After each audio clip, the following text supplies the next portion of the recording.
Hi there, Dave Cravassi in the Channel 8 Newsroom on a Monday. Hope you had a great weekend. Thanks for stopping by here at 8newsnow.com. 3 people charged with stealing over $100,000 from Wet n Wild. We'll tell you how they did it because they were caught on camera.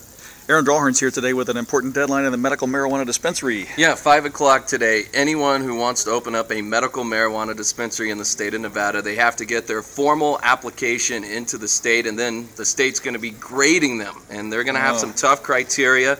Is it packaged correctly? We're going to go over all of that at 5 o'clock. All right, thanks, Aaron. Look forward to that. Also, the atmosphere is juiced again. We're seeing some clouds and possibility of rain. Darren Miller has a look at the maps, and we'll tell you what the chances are for rain this week. Those stories and more coming your way in our news between 4 and 6:30. Hope to see you then.